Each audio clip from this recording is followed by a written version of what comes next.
بسم اللہ الرحمن الرحیم، السلام علیکم۔ آپ دیکھ رہے ہیں چوتھا ستون، میں ہوں جواد فیضی۔ ناظرین، ملکی حالات، سیاسی حالات اور پھر خاص طور پہ جب سے اداروں کو انوالو کرنا شروع کر دیا گیا ہے، الزامات ہیں، بڑے چھوٹے کی تمیز کوئی نہیں رہ گئی، نام غلط لیے جاتے ہیں، پکارے جاتے ہیں، اور اس پہ پھر قوم جو ہے وہ پھر جھومتی ہے اور نعرے لگاتی ہے۔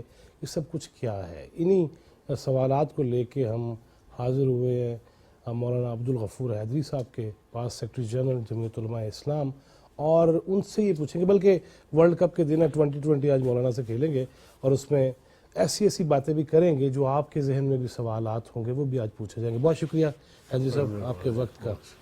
چلے یہی سے شروع ہوتے ہیں، سینٹ سے ہی شروع ہو جاتے ہیں۔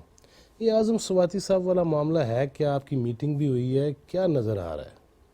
بسم اللہ الرحمن الرحیم۔ میں کوئٹہ میں تھا، اعظم سواتی کو پریس کانفرنس کے ذریعے سن رہا تھا۔ وہ اپنا داستان بیان کر رہے تھے اور میں بھی ایک طرح سے ہل گیا۔ ہم سب بچوں والے ہیں، اور پھر اس عمر میں اور جس طرح وہ بیان کر رہے تھے اور ساتھ ساتھ پھر رو بھی رہے تھے، تو یقیناً پورے ملک میں ایک تاثر پیدا ہو گیا کہ ہمارے ادارے سیاسی لوگوں کے ساتھ، پارلیمنٹیرین کے ساتھ، صحافیوں کے ساتھ کیا کر رہے ہوتے ہیں۔ دوسرے دن شنید میں آیا کہ چیئرمین سینٹ جناب صادق سنجرانی صاحب نے ایک اسپیشل کمیٹی تشکیل دی ہے، کیونکہ اعظم سواتی صاحب نے ان کا نام بھی کوٹ کیا تھا کہ وہ بلوچ ہیں اور اس نے میرے ساتھ اس طرح کروایا ہے۔ تو ظاہر ہے کہ پھر یہ الزام صرف چیئرمین سینٹ پر نہیں آیا، بلکہ ہم سب پریشان ہو گئے کہ ایسی بات، اور چیئرمین صاحب کی طرف سے یا سینٹ کے چیئرمین اور ادارے کا سربراہ، تو انہوں نے اس بات کو محسوس کیا اور فوراً ایک اسپیشل کمیٹی تشکیل دی۔ اس میں میرا نام بھی تھا۔ میں جب یہاں پہنچا تو 8 نومبر کو یہ اجلاس تھا، تو اس میں دیکھا کہ اعظم سواتی صاحب نہیں ہے، پی ٹی آئی کے جو دوست تھے وہ بھی نہیں تھے، اور جب کنوینر کی بات ہوئی تو سب نے مجھ پر اتفاق کیا، اگرچہ میں نے انکار کیا۔ میں نے کہا کوئی اور صاحب ہو تو بہتر ہے، لیکن تمام دوستوں نے مجھ پر اتفاق کیا۔ اس کی کیا وجہ تھی؟ انکار کی وجہ کیا تھی؟ سواتی صاحب جمعیت علماء اسلام میں بھی رہے، ہمارے پارٹی میں کافی عرصہ رہے، اور اس کے بعد ہمیں چھوڑ گئے، لیکن ایک جو سماجی تعلقات ہوتے ہیں وہ ہم نے برقرار رکھے اس سے، اور اس کا مجھے صدمہ بھی تھا۔ تو میں سوچتا تھا کہ کوئی اور ساتھی ہو تاکہ ہم اس کی مدد کریں۔ دوسری بات یہ ہے کہ پی ٹی آئی کی مخالفت میں سب سے زیادہ جمعیت علماء اسلام پیش ہے، تو کہیں وہ یہ نہ کہہ دے کہ جمعیت علماء اسلام چونکہ اپوزیشن میں بھی سخت تھے ہمارے خلاف اور حکومت میں بھی ہمیں جوابات دے رہی ہوتی ہے، تو اس لیے میرے حوالے سے کہہ دیتے کہ مجھے وہ قبول نہیں ہے، مگر اس نے تو پوری کمیٹی کو جو ہے وہ مسترد کر دیا۔ پھر ہم نے یہ اجلاس آج کا طے کیا تھا اسی دن، اور اس میں ہم نے چاہا کہ ڈی جی ایف آئی اے اور سیکرٹری داخلہ ان کو بھی بلا لیں گے اور ان سے بھی سنیں گے وہ کیا موقف دیں گے، اب تک انہوں نے کیا کیا ہے۔ تو آج ہم نے میٹنگ میں ان کو بھی بلا لیا، ان کو بھی سنا، اور ان کے بعد پھر ہم نے کمیٹی نے ان کیمرہ بھی بات چیت کی، اور اس کمیٹی کو مؤثر بنانے کے لیے اور مزید جو ادارے اس میں کردار ادا کر سکتے ہیں ان سے بھی مدد مانگنے کا فیصلہ کیا گیا۔ تو دیکھیے اب ہم نے تو کمیٹی نیک نیتی سے چیئرمین صاحب نے بنائی ہے کہ میرا انوالومنٹ ہے تو وہ بھی ظاہر ہو جائے، اور اگر کسی ادارے نے کیا ہے تو وہ بھی ظاہر ہو جائے، اور ہم بھی چاہتے ہیں کہ پارلیمنٹرین کے ساتھ اگر اس طرح کے واقعات ہوتے ہیں تو پھر عام آدمی کا کیا حال ہوگا۔ لیکن اعظم سواتی کی عدم دلچسپی یا پی ٹی آئی کی عدم دلچسپی، ظاہر ثبوت تو پھر اعظم سواتی نے پیش کرنا ہے۔ الزام اگر لگایا الزام لگایا ہے چیئرمین صاحب پہ، ثبوت پیش کرنا ہے۔ الزام لگایا ہے کسی ادارے پہ، ثبوت پیش کرنا ہے۔ تو ہم کوشش کریں گے کہ اگلی میٹنگ میں، تیسری میٹنگ میں بھی اگر وہ نہیں آتے تو پھر ہمیں سوچنا پڑے گا کہ اب اس کمیٹی کو مزید کام کرنا چاہیے یا نہیں۔ مولانا ویسے یہ کیا طرز عمل ہے کہ آپ کیمرہ کے سامنے پوری دنیا کو آپ بتاتے ہیں، الزام لگاتے ہیں، لیکن جب ثبوت دینے کی باری آئے تو اس میں اگر کمیٹی کے سامنے بھی پیش نہیں ہو رہے تو کہاں پیش ہونا چاہ رہے ہوں؟ یہی بات ہے، اور بنیادی طور پہ ہم جو مسلمان ہیں، ہماری دین، اسلام، شریعت یہ کہتی ہے کہ کوئی بھی چیز آپ دیکھیں یا کوئی بھی بات سامنے آ جائے تو فتبینوا، اس کی تحقیق کرو، صحیح، سیر حاصل اس کی جستجو کرو، اور جب بات صحیح سامنے آ جائے تو اس کا پھر آپ اناؤنس کرو، اس کا اعلان کرو، یا وہ بتاؤ کہ یہ چیزیں ہیں۔ اور اگر کوئی چیز پہنچتی ہے اور آپ اس کی گہرائی تک نہیں جائیں گے، اور آج کل دیکھیں اللہ نہ کرے جو اعظم سواتی صاحب کے ساتھ اور ہماری بہن کا جو بھی مسئلہ ہے اس طرح ہو، لیکن اس کے باوجود بھی میں سمجھتا ہوں کہ ایک تحقیق طلب بات تھی، تاکہ دیکھیں ہم بلوچ پشتون سب ہمارے بھائی، پنجاب سے تعلق سندھ سے، ہمارے اپنی اپنی روایات ہیں، اپنے اپنے کلچر ہے اور مشرقیت ہے، اور ان چیزوں کو ہم عیب سمجھتے ہیں، خاص طور پہ خواتین کے حوالے سے کوئی ایسی بات آ جاتی ہے۔ لیکن اس کے باوجود اعظم سواتی صاحب نے اس کو بالکل اوپن کر دیا، اور اس میں ان کی گریہ وزاری بھی دیکھتا تھا تو دل بھی دکھتا تھا کہ ہم اپنے دوست کی کس طرح مدد کر سکتے ہیں، مگر جب بات آتی ہے ثابت کرنے کی، ثبوت کی، تو اس کے لیے اگر بندہ پیش نہ ہو تو پھر سوالات تو اٹھتے ہیں۔ اچھا، سوالات ابھی آپ نے اسلام کی، دین کی، شریعت کی بات کی، تو جو ثبوت نہ پیش کر سکے اس کی بھی کوئی حد ہے، کوئی لگتی ہے اس پہ بھی کہ اگر غلط ہو الزام تو؟ جہاں شرعی نظام ہو تو پھر تو بہت کچھ ہے، پھر حد لگتا ہے، لیکن جہاں شرعی نظام ہو، جہاں ضابطے اور قوانین ہو، چلے قانون کی اس بات میں کر بھی لیتے ہیں۔ اس میں بھی تعزیر ہے، سزا ہے، لیکن اب تو یہ اس مرحلے میں ابھی چل رہا ہے کہ یہ بات جو سواتی صاحب نے کہی ہے وہ ثابت ہوتی ہے تو اس کی نوعیت اور ہو جاتی ہے، ثابت نہیں ہوتی ہے تو اس کی نوعیت اور ہو جاتی ہے۔ صحیح۔ مولانا، لانگ مارچ شروع ہوا، وزیر آباد میں حملہ ہو گیا، پہلے تو اس پہ آپ کیا کہیں گے؟ عمران خان صاحب کو جو گولیاں لگی ہیں، ان کے رفقا زخمی ہوئے، اس پہ آپ کا کیا رد عمل ہے، کیا خیالات ہیں آپ کے؟ اور دوسرا یہ کہ لانگ مارچ کو کیوں نہیں آنے دے رہے آپ، کیوں اتنے کنٹینر لگا دیے ہیں؟ دیکھیے، لانگ مارچ کسی بھی جماعت کا ایک جمہوری حق ہے، جلسہ کرے، جلوس اور مظاہرے کریں، مارچ کریں، آئین نہیں روکتا ہے۔ صحیح، آئین ہر فرد بشر کو، ہر پارٹی کو، ہر جماعت کو یہ حق دیتا ہے کہ وہ آئین کے دائرے میں رہتے ہوئے اپنے مطالبات منوانے کے لیے وہ لانگ مارچ بھی کر سکتی ہے، جلسے بھی کر سکتی ہے، مظاہرے بھی کر سکتی ہے، لیکن آئین کے دائرے میں رہ کر۔ صحیح۔ آپ کے علم میں یہ بات ہوگی کہ ہم نے جناب عمران خان کے خلاف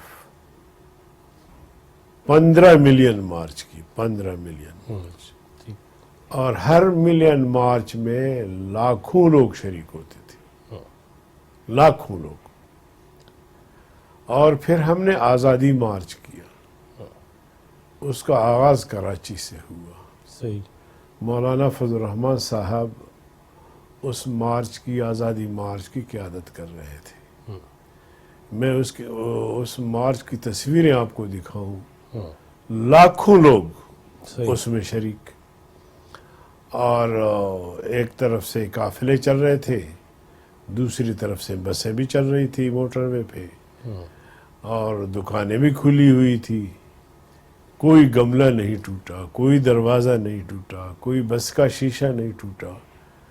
اور 5-6-7 دن ہمیں بھی لگے، لیکن نہ اس قسم کا لانگ مارچ جو خان صاحب کر رہے ہیں، نہ اس قسم کا کوئی لانگ مارچ جو خان صاحب دکانوں کو بند کروا رہے ہیں، سڑکیں بند کروا رہے ہیں، اور مریض لوگ بھی اسپتال پہنچتے پہنچتے دم دیتے ہیں۔ تو یہ فرق ہوتا ہے جمہوریت میں، اور یہ فرق ہوتا ہے فسطائیت میں، کہ لوگوں کی مال جان محفوظ، وہ ہم نے کیا۔ لوگوں کو نقصان پہنچانا، دکان بازار بند کروانا، یہ ہے خان صاحب کا لانگ مارچ۔ تو ہم نے 15 ملین مارچ کی۔ پھر آزادی مارچ، یہاں جو ہم بیٹھے ہیں اسلام آباد میں 15 دن پورے، صحیح۔ 15 دن پورے۔ پہلے تو اسلام آباد کے لوگ ڈر رہے تھے کہ یہ لوگ آ رہے ہیں، مولوی لوگ ہیں، طالبان ہیں، ظالمان ہیں، اور اس طرح کی باتیں کرتے ہیں۔ نہیں، وہ جس طرح کی آپ وہ ریاستیں اور مشقتیں کرواتے تھے نا، لیکن جس طرح الحمدللہ ہمارے لوگ آئے اور نظم کے ساتھ بیٹھے اور کسی کو کوئی نقصان نہیں پہنچا، تو یہاں کا جو کاروباری طبقہ تھا، جو دکاندار تھے، وہ کہتے تھے کہ اللہ کرے کہ یہ جو دھرنا ہے یہ 2-3 دن مزید رہے۔ ان کا کاروبار شروع ہو گیا تھا جی۔ اب ظاہر ہے 14-15 لاکھ لوگ راشن بھی انہی دکانوں سے لے لیں۔ تو اب دیکھیے کہ ایک انہوں نے دھرنا دیا یہاں آپ کے سامنے، اور یہاں دھرنا کیا تھا، مجرے تھے، اور جناب والا پی ٹی وی پہ حملہ، وزیر اعظم ہاؤس کی طرف چڑھائی، اور آپ کے پارلیمنٹ کے دروازوں کو توڑا گیا، دیواروں کو پھلنگا گیا۔ شلواریں بھی اب بہرحال اس حد تک میں نہیں جاتا، نہ میرے اخلاق اجازت دیتا ہے، لیکن جو ان کا طرز عمل رہا، پوری دنیا، ہم سب شرمندہ تھے کہ یہ پاکستان میں کیا ہو رہا ہے۔ یہ تو یورپ میں بھی نہیں ہوتا، یہ تو کفری ممالک میں بھی نہیں ہوتا جو پاکستان میں ہو رہا ہے۔ پاکستان کی تہذیب کو جس طرح نہیں تو پاؤں تلے روندا گیا۔ انجوائمنٹ کا حق نہیں ہے لوگوں کو، خان صاحب نے کہا تھا انجوائمنٹ کا وہ ہم کہتے ہیں انجوائمنٹ کریں، لیکن ہم مسلمان ہیں، شریعت کے دائرے میں رہ کر کریں۔ ہمیں قرآن نے حدود دیے ہیں، شریعت نے حدود دیے ہیں کہ اس حد تک آپ جا سکتے ہیں، اس حد تک آپ انجوائمنٹ کر سکتے ہیں، لیکن یہ فحاشی، عریانی، بے حیائی، یہ تو انجوائمنٹ نہیں ہے، بلکہ یہ اور ایک مصیبت ہے۔ تو اس لیے انہوں نے بھی دھرنا دیا اور ہم نے بھی دھرنا دیا۔ ان کی دھرنا کو بھی لوگوں نے دیکھا، بلکہ انہوں نے صرف دھرنا نہیں دیا بلکہ اپنے تقریروں میں پوری قوم سے اپیل کی سول نافرمانی کی، اور خود جو ہے وہ عمران خان صاحب انہوں نے بل پھاڑ دیے اور لوگوں سے کہا کہ بل ادا مت کرو، اور شیخ رشید جو دست راست تھے ان کے، انہوں نے تو گھیراؤ جلاؤ کی بات کی، پکڑو اور مارو کی بات کی۔ تو یہ ایک طرح سے ریاست سے بغاوت تھی، مگر اس وقت کے حکمرانوں نے ان سب چیزوں کو برداشت کیا، نہیں ہونا چاہیے۔ اور اب بھی یہ ساری چیزیں ہو رہی ہے جو میں سمجھتا ہوں کہ ناقابل برداشت ہے. نہیں تو پھر مولانا اب چلے اس وقت کے حکمرانوں نے برداشت کیا، اب تو آپ حکومت میں ہیں ماشاءاللہ، سارے حصے دار ہیں، وزارتیں ہیں، اب کیوں برداشت کر رہے ہیں؟ اگر یہ بغاوت کے زمرے میں آتی ہیں تو کب تک برداشت کرتے رہیں گے آپ بھی؟ دیکھیے میں تو سمجھتا ہوں کہ ریاست کے خلاف بات کرنا، ریاستی اداروں کے خلاف بات کرنا، ریاستی اداروں کو بدنام کرنا اور ریاستی اداروں کو کمزور کرنا، یہ کسی طرح بھی اس کی گنجائش نہیں ہے. اب یہ ہے کہ مخلوط حکومت ہے، اب یہ ہمارے بڑے اس پر سوچیں، وچار کریں کہ ہم ایسی قوتوں کو کس حد تک اجازت دے سکتے ہیں کہ وہ ریاست کی بےخنی کریں، ریاستی اداروں کو بدنام کریں. ہمارے پڑوس میں انڈیا ہے جو روز اول سے اس نے ہماری آزادی کو تسلیم نہیں کیا ہے اور اس کی پوری کوشش ہے کہ پاکستان کے ریاستی ادارے اور آرمی یہ بدنام ہو اور کہیں یہ جو موجودہ شکل ہے پاکستان کی وہ بھی نہ رہے. وہ تو مسلسل سرگرم ہے لیکن مواد ہم فراہم کر رہے ہوتے ہیں یا رسوائی کا سبب ہم بن رہے ہوتے ہیں. تو اس لیے میری ذاتی رائے تو یہ ہے کہ ایسے عناصر جن کی عمل سے ریاستی ادارے، ریاست غیر مستحکم ہو رہا ہو تو ایسی قوتوں کے خلاف ایکشن ہونا چاہیے. آپ مرکزی جو اجلاس ہوتے ہیں حکومتی، جو اتحادی حکومت ہے، اس میں تو کون وہ ہیں جو کوئی نرم گوشہ رکھتے ہیں کہ بغاوت بھی ہونے دو، انڈیا کو خوش بھی ہونے دو، ادارے بھی غیر مستحکم ہو جائیں، بدنام ہو جائیں؟ تو نرم گوشہ کہاں کہاں پایا جاتا ہے اس حوالے سے؟ دیکھیے جہاں فیصلہ کن میٹنگز ہوتی ان میں نہیں ہوتا، لیکن جہاں کہیں موقع ملا ہے تو باقی معاملات پہ باتیں ہوتی ہیں. اور دھرنے کو اس اہمیت سے بالکل بھی ابھی تک نہیں دیکھا جا رہا کہ یہ دھرنا کوئی مؤثر دھرنا ہے یا مؤثر لانگ مارچ ہے. ابھی دیکھیے ہمارے لانگ مارچ میں لاکھوں لوگ ہوتے تھے. وہ تصویریں میں دکھاؤں آپ کو تو آپ بھی حیران ہو جائیں گے، مگر بدقسمتی سے میڈیا اس وقت ہمارے خلاف تھا. بہت کم کہیں سے ہمارے مناظر دکھائی دیتے یا جلسے اور مارچ کو دکھاتے.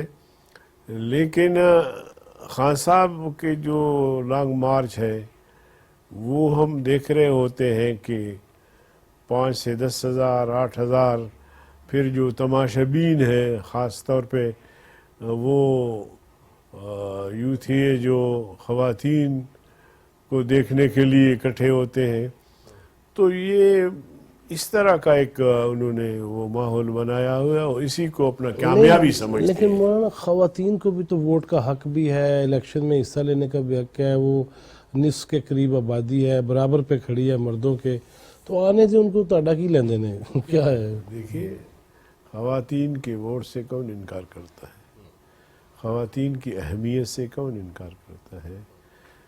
خواتین ہمارے اپنے بھی پارلیمنٹ کا حصہ ہے، پارلیمنٹ میں ہے، دیگر اداروں میں ہے. لیکن ہمارے جلسے بھی ہوتے ہیں، اگر ہمارے جلسوں میں جتنے مرد آتے ہیں تو ظاہر ہے اگر ہم بلا لیں تو اتنی خواتین بھی آ سکتی ہیں. کیوں نہیں بلاتے آپ ایسے؟ لیکن خواتین کا اپنا مقام ہے، جو مرد کے ذمہ کام ہے وہ مرد کرے، جو خواتین کے ذمہ کام ہے وہ خواتین کرے.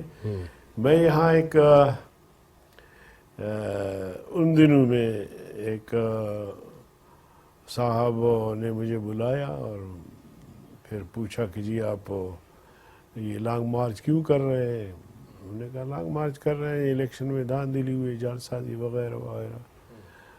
تو انہوں نے کہا کہ یار نہ کریں تو بہتر ہے. میں نے کہا اب تو فیصلے ہو چکے ہیں، ہمارے قافلے چل پڑے ہیں وہاں سے.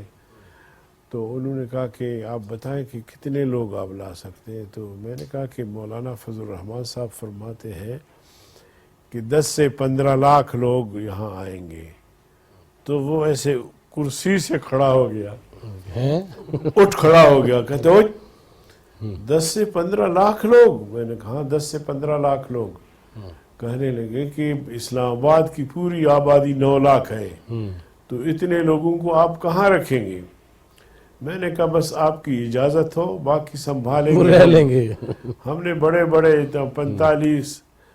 35-40 لاکھ کے اجتماعات بھی کیے ہیں ہم نے پشاور میں, اور 3 دن ہم وہاں بیٹھے رہے ہیں.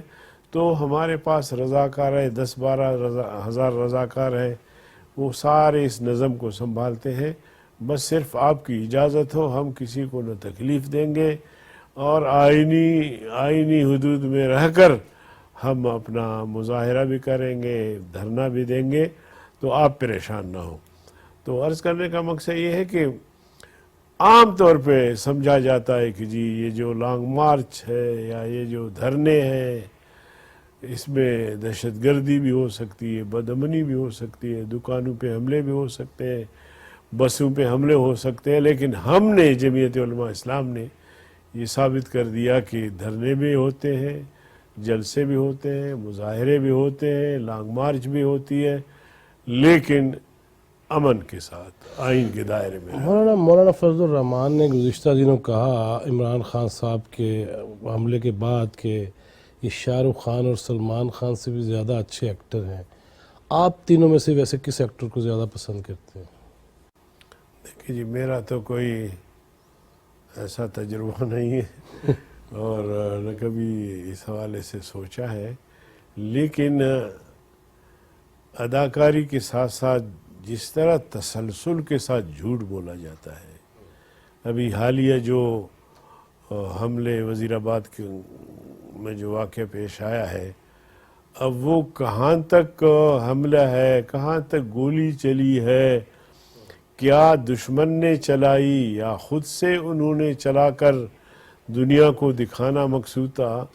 دیکھیں گولی چلتی ہے تو پھر گولی کے سامنے کوئی بھی آتا ہے, کچھ نہ کچھ کر جاتا ہے وہ گولی, اور اتنے بھرے کنٹینر پر گولی ایک کو بھی سیدھا نہ لگے, اور وہ بھی سینے سے لگنے کے بجائے ٹانگوں میں جا کے لگے, تو یہ تعجب کی بات ہوتی ہے. تو اس کو اتنا اچھالا گیا, اس کے پیچھے اتنا جھوٹ بولا گیا کہ جس کی کوئی انتہا نہیں ہے. اس لیے قوم بھی دیکھ رہی ہے, اور کبھی کہتے ہیں کہ ٹانگوں میں 4 گولیاں لگی ہے, کبھی کہتے ہیں 2 لگی ہے, کبھی کہتے ہیں 1 لگی ہے. تو مقصد یہ ہے کہ کسی بات پہ تو اس خان صاحب کو ٹکنا چاہیے کہ مولانا یہ ہو گیا میرے اس حملے کے بعد پی ٹی آئی کے ایک رہنما نے کہا کہ خان صاحب کی ٹانگ کی شارک کے قریب لگی ہے. وہ رہنمائی فرمائیں گے ٹانگ کی شارک کہاں ہوتی, کیا ہوتی ہے؟ یہ تو جنہوں نے یہ بات کہی ہے ان کو پتہ ہوگا کہ ٹانگ میں شہرک ہوتی ہے. ہم تو سنتے رہے کہ شہرک تو گردن میں ہوتی ہے, جیسے ہم کہتے تھے کہ کشمیر ہمارا شہرک ہے. اب وہ شہرک جو ہے وہ بھی خان صاحب نے بیچ دیا, انڈیا کو دے دیا, جو ہمارا شہرک تھا. تو میں نے ایک موقع پر کہا کہ جی اب شہرک کٹ گئی اور دھڑ جو ہے بغیر جان کے پڑا ہوا ہے, اور یہ ہے خان صاحب کی وجہ سے. کیونکہ خان صاحب نے کہا تھا, کھل کے کہا تھا کہ جب مودی آئے گا تو کشمیر کا مسئلہ حل ہو جائے گا. صحیح. اور پھر جب امریکہ کا ان کا دورہ ہوا تو امریکہ نے ان سے کھل کر کہا کہ اب کشمیر پر انڈیا قبضہ کرے گا. آپ نے احتجاج کی حد تک, مذمت کی حد تک تو جا سکتے ہو, لیکن اس سے آگے جنگ اور کشمیر کو بزور بازو حاصل لیکن کرنے مولانا کی وہ آپ نے کہتے ہیں کہ مولانا فضل الرحمان اتنا طویل مدتی صدر وہ کشمیر کمیٹی رہے, تو کی کیتا پھر تسی؟ وجہ ہے کشمیر کمیٹی ہے نا, کشمیر کی ایک کمیٹی ہے, اور اس کمیٹی کا کام یہ ہوتا ہے کہ وہ کشمیر کے حوالے سے سوچ بچار کرے, اور اس کے روشنی میں وہ تجاویز دے دے وزیر اعظم کو یا صدر مملکت کو یا جو اقتدار پہ فائز لوگ ہیں اہم عہدوں پر جن کو وہ رپورٹیں جاتی ہیں. تو کمیٹی کا اتنا سا کام ہوتا ہے, اس سے آگے کمیٹی کا کوئی کام نہیں ہوتا. کوئی آئینی صحیح۔ کام یا کوئی وہ کہیں کہ جی اب فوج لے کر یلغار کرو، ہوں یہ نہیں ہوتا۔ ایک صاحب جو ہمارے کشمیر کے صدر تھے، ایک موقع پر ہماری ملاقات ہوئی وہاں مظفر آباد میں، تو الیک سلیک کے بعد ایسے جذباتی انداز میں کہنے لگے کہ مولانا صاحب کو کہو کہ کشمیر کا مسئلہ حل کرے، کیونکہ وہ کمیٹی کا چیئرمین ہے، اور اگر وہ حل نہیں کر سکتا تو پھر استعفیٰ دے دے۔ صحیح۔ تو میں نے کہا کہ مولانا صاحب سے پہلے آپ استعفیٰ دے دیں، کیونکہ آپ کشمیر کے صدر ہیں۔ تو آپ کیوں نہیں آگے بڑھتے؟ پھر میاں نواز شریف صاحب استعفیٰ دے، وہ وزیر اعظم ہیں۔ پھر صدر پاکستان استعفیٰ دے دے، وہ صدر ہے پاکستان کے۔ پھر کمیٹی کی باری آتی ہے۔ صحیح۔ تو میں نے کہا اتنا سمجھدار آدمی اس اہم پوسٹ پہ آپ بیٹھے ہیں، اور آپ جو ہے مولانا فضل الرحمان کو مورد انصاف ٹھہراتے ہیں اور اپنی بات نہیں کرتے۔ مولانا یہ ابھی عمران خان صاحب پہ جو حملہ ہوا، ایک ملزم نے یہ کہا کہ مذہبی میرے جذبات کو ٹھیس پہنچی تو میں نے گولی چلائی۔ کیوں ہیں ہم شدت پسند اتنے زیادہ؟ جب بھی مذہب کا نام آتا ہے شدتیں کیوں ذہن میں آتی ہیں؟ دیکھیے، مسلمان ہمیشہ اپنے مذہب کے لیے، اپنے عقیدے کے لیے، ناموس رسالت کے لیے ہمیشہ مسلمانوں کی قربانیاں ہیں۔ آپ نے دیکھا کہ گورنر تاثیر سلمان تاثیر کو اس کے گن مین نے قتل کیا۔ ہم ایسے واقعات کی تائید نہیں کرتے، لیکن مسلمان کسی موقع پر بھی جذباتی ہو سکتا ہے۔ سلمان تاثیر نے کہا کہ لیکن اپنے ہاتھ میں پستول پکڑ لینی، گن پکڑ لینی، یہ اگر اس ملک کا آئین ہے، قانون ہے، تو کیا یہ اجازت ہے کہ جو مرضی پکڑے اور مار دے بندہ؟ نہیں، ہم نے تو کبھی تائید نہیں کی، ہم نے تو کبھی تائید نہیں کی، لیکن سلمان تاثیر نے ناموس رسالت کے قوانین کو کہا کہ یہ فرسودہ قوانین ہیں۔ تو اس پر میں ہزار روکوں لوگوں کو، لیکن کوئی نہ کوئی مسلمان جذباتی ہو سکتا ہے، پیغمبر صلی اللہ علیہ وسلم کی عشق اور محبت میں آگے جا سکتا ہے۔ تو ان چیزوں میں ہمیں احتیاط کرنا چاہیے۔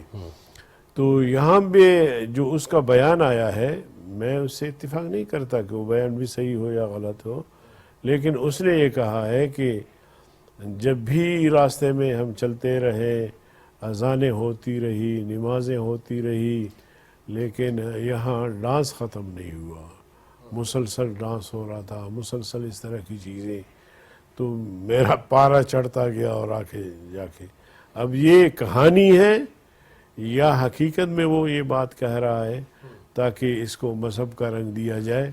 لیکن میں نہیں سمجھتا جو کچھ ہوا ہے اس جلوس میں وہ پری پلان ہوا ہے، اور اس کی پلاننگ پی ٹی آئی نے کی، پی ٹی آئی نے کی۔ میں سمجھتا ہوں واللہ۔ اچھا مولانا، ایک طرف عمران خان صاحب وہ گفتگو، تند و تیز جملے، الزام، ادارے بھی نہیں بچے، علماء بھی مولانا فضل الرحمان کے حوالے سے وہ ہر جلسے میں جس طرح خیالات کا اظہار کرتے ہیں، جو طرز تخاطب ہے، اس ساری صورتحال کو دیکھتے ہیں، اور دوسری جانب پتہ چلتا ہے جی وہ ملاقاتیں بھی کر رہے ہیں اداروں کے اہم شخصیات سے، اور بڑی بڑی اہم شخصیات بھی وہ مذاکرات کے لیے راستے بنا رہی ہیں۔ اس کو کیا کہتے ہیں؟ دیکھیں، عمران خان بنیادی طور پر سیاستدان نہیں ہے، ایک کرکٹر ہے، مگر کرکٹ کھیلنے والے کو بھی گفتگو کس طرح کرنا چاہیے اس کو بھی اندازہ ہوتا ہے۔ کسی اپنے سے بڑے سے بات کرنی ہے تو اس کا طریقہ کیا ہے، چھوٹے سے بات کرنی ہے تو اس کا طریقہ کیا ہے، اپنے ہم عصر سے بات کرنی ہے تو اس کا طریقہ کار کیا ہے۔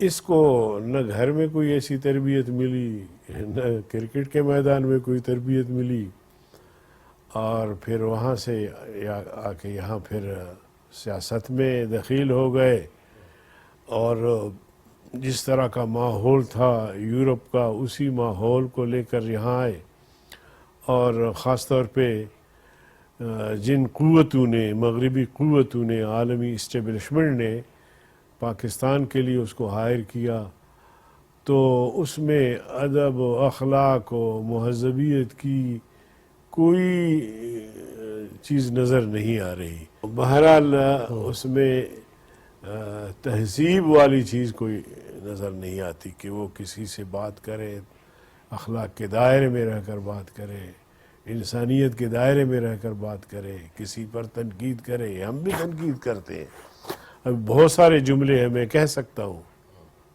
لیکن نہیں، ایک آدھ تبرکن کہہ دیں۔ لیکن نہیں، میرا اخلاق، میری جماعت، میری تربیت ایسی نہیں ہے صحیح۔ کہ اس طرح کی باتیں میں کروں۔ اچھا مولانا، میڈیا پہ جب ہم ٹاک شوز دیکھتے ہیں تو اس میں یوں مرغا لڑائی ہو رہی ہوتی ہے اور ایسی ایسی گفتگو ہو رہی ہوتی ہے، اس میں میڈیا کا، اور خود بچے تو نہیں ہے نا اہل سیاست بھی، پارلیمنٹیرین، جس طرح آپ اب نہیں بول رہے، وہ جملے نہیں کہہ رہے، باقی میں دیکھتا ہوں ریٹنگ کے چکروں میں، اپنی ریٹنگ اور کچھ میڈیا ہاؤس کی ریٹنگ کے چکروں میں ہم بہت آگے نکل جاتے ہیں۔ اس کو کیسے دیکھا جائے گا؟ پہلی بات تو یہ ہے کہ اس لیے میں ایک عرصے سے ٹاک شوز میں نہیں جاتا، وہ اس لیے کہ ٹاک شوز میں وہی لڑائی ہوتی ہے، ایک دوسرے کو برا بھلا کہنا ہوتا ہے، خواہ مخواہ اپنے موقف کو ثابت کرنے کے لیے جھوٹ بولنا پڑتا ہے۔ تو میں نے دوستوں سے کہا ہے کہ بھائی اگر میرا کوئی پوائنٹ آف ویو اگر آپ لینا چاہتے ہیں تو آپ گھر پہ تشریف لائیں، جیسے آپ نے یہاں اہتمام کیا ہے۔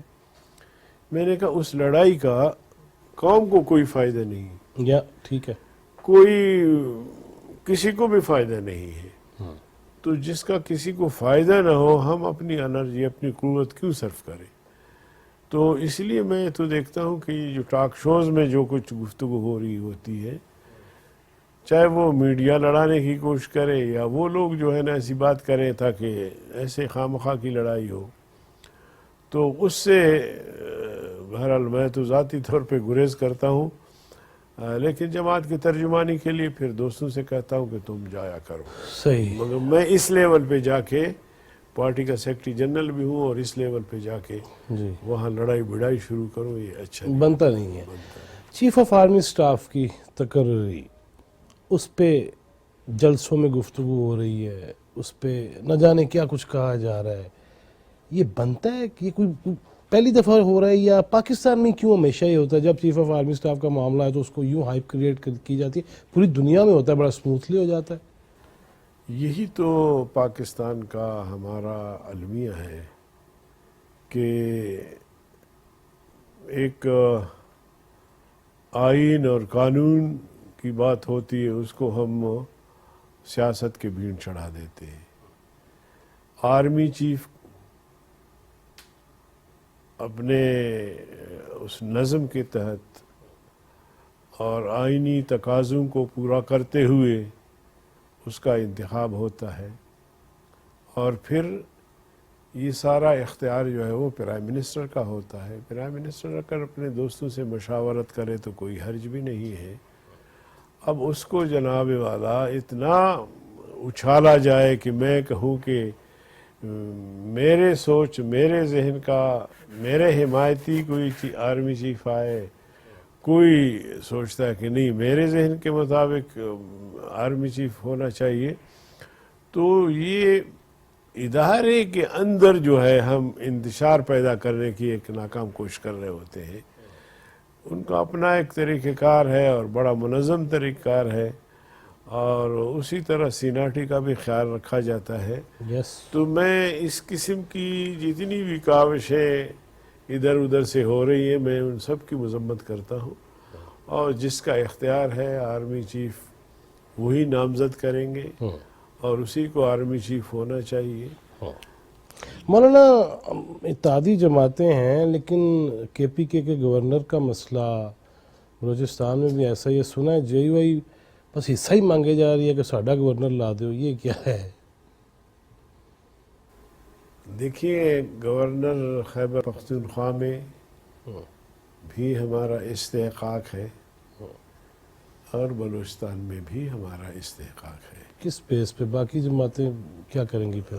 مطلب ہماری اکثریت ہے اوکے. خیبر پختونخوا میں جو پی ڈی ایم ہے، پی ڈی ایم جماعتوں میں جمعیت کی اکثریت ہے، ہم زیادہ ہیں، اس کے بعد دوسری جماعت. اوکے. بلوچستان میں بھی ہماری اکثریت ہے، چاہے ایک ممبر سے، لیکن اکثریت ہے. رکاوٹ کون ہے پھر؟ نہیں، میں عرض کر رہا ہوں. جی. تو ہم نے دعویٰ تو دائر کیا ہے، لیکن آگے پرائم منسٹر کا اختیار ہے، وہ کیا فیصلہ کرتے ہیں. ایک چیز آپ نے مانگ لی، صحیح. ٹھیک ہے، لیکن اب آپ نے فیصلہ بھی کرنا ہے کہ بھئی وہ اس کے مانگنے میں کوئی وزن ہے. مولانا میں نے جیسے پہلے عرض کیا شدت، میں پچھلے دنوں جو وزیر کھیل ہیں ان کے ساتھ بات چیت کر رہا تھا. پرائیویٹ سکولز، کالجز، یونیورسٹیز بنتے جا رہے ہیں، فیسیں بہت زیادہ ہیں، کھیل کا میدان نہیں ہے، غیر نصابی سرگرمیاں نہیں ہیں.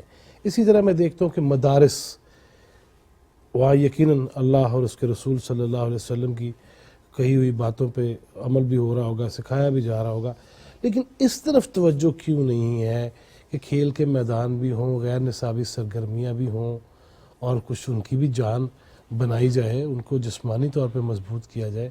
کیوں ہم یہ نہیں دیکھ پا رہے اس طرح سے؟ دیکھیے، یہ تو حکومتیں جہاں جہاں بنتی ہے، اور آج کل جو صوبائی حکومت 18ویں ترمیم کے حوالے سے صوبوں کو بڑے اختیارات حاصل ہیں، تو یہ جو تمام شعبہ جات ہیں ان شعبوں پر ان کو توجہ دینی چاہیے.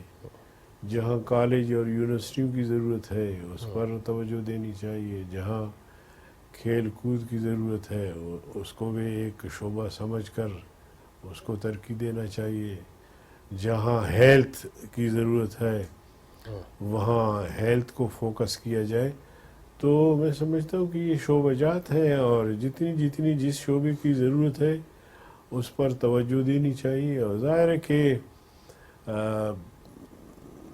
کھیل بھی اب ایک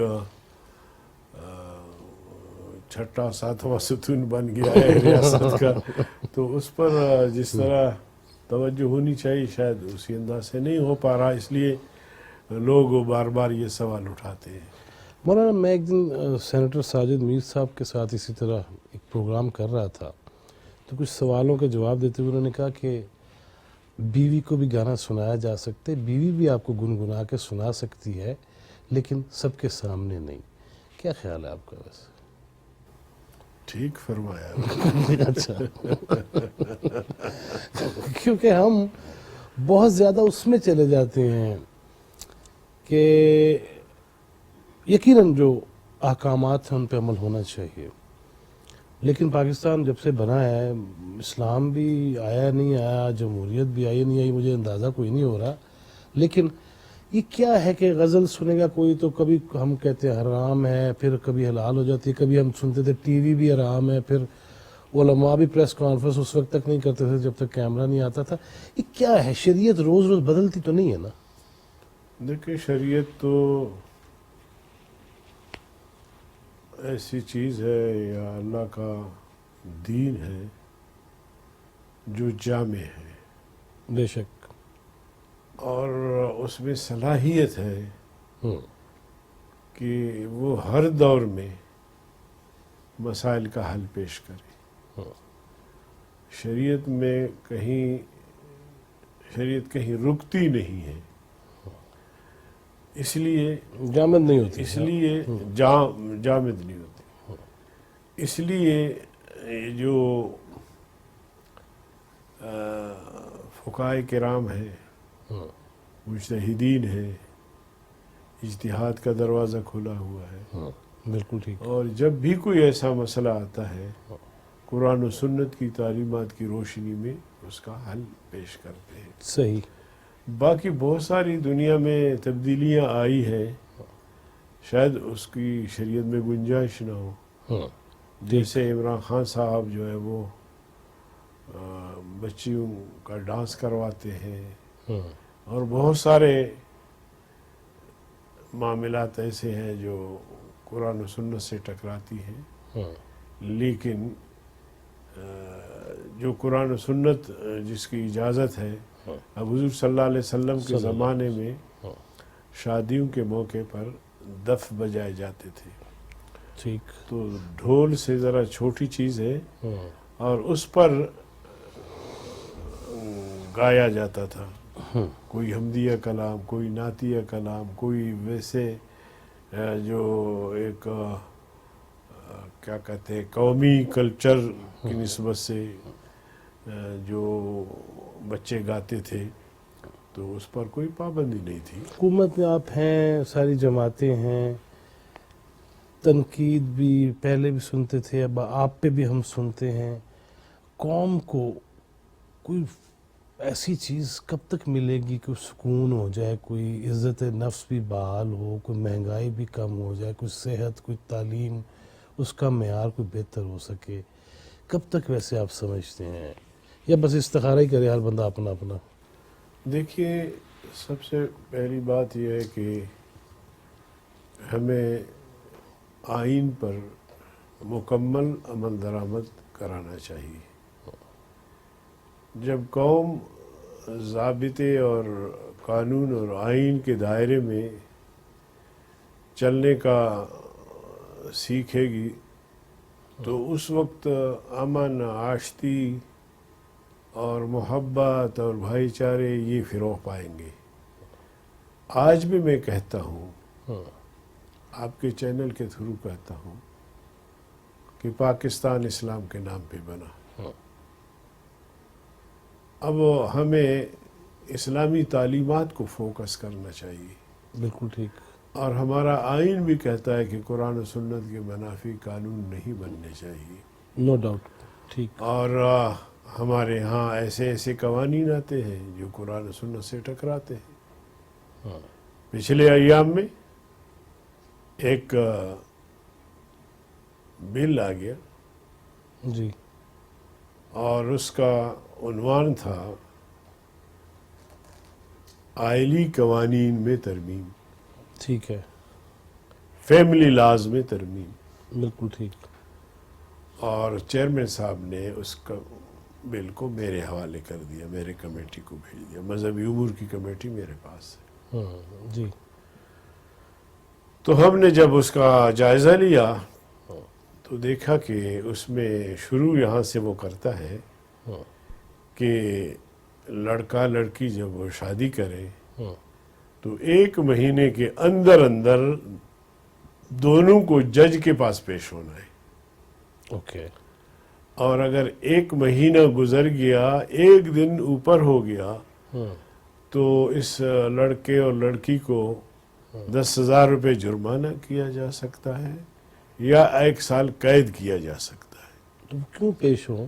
تو میں نے کہا کہ بھائی دیکھیے، اسلام نے، شریعت نے نکاح کو اتنا آسان کر دیا ہے کہ 2 گواہوں کی موجودگی میں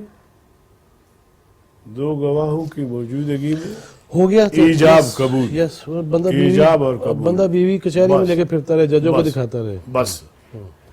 تو میں نے کہا کہ پھر اتنے لوگوں کے لیے ججز کہاں سے لاؤ گے؟ ایک ڈسٹرکٹ میں سال میں ہزاروں شادیاں ہوتی ہیں، آپ کہتے ہیں کہ پہلے سے ہمارے پاس پیسہ نہیں ہے، تو ججز کہاں سے لاؤ گے؟ اور پھر اگلا ظلم یہ کہ جج کے سامنے پیش ہوں گے، اور جج نے اگر محسوس کیا کہ یہ نکاح صحیح نہیں ہوا تو نکاح فسخ۔ تو الحمدللہ میرے ساتھ آپ نے ساجد میر صاحب کی بات کی، راجہ ظفر الحق صاحب بھی اس کمیٹی میں تھے، اور ہم نے پھر مل کے متفقہ طور پر اس کو ریجیکٹ کیا۔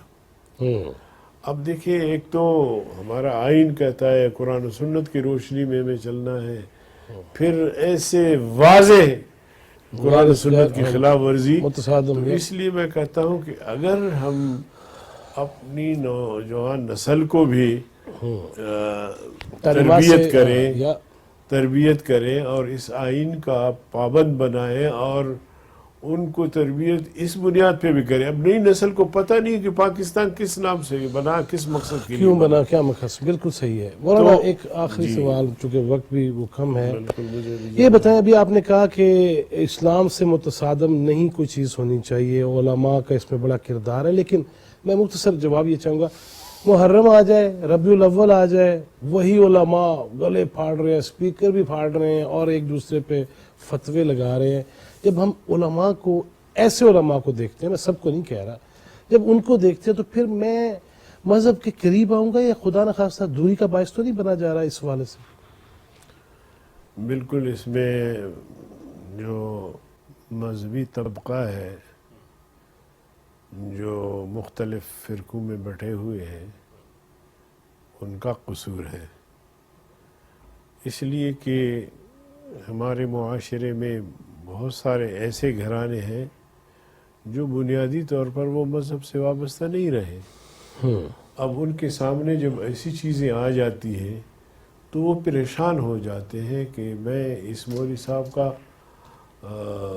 کی گفتگو صحیح سمجھوں یا اس مولوی صاحب کی یا اس مولوی صاحب کی.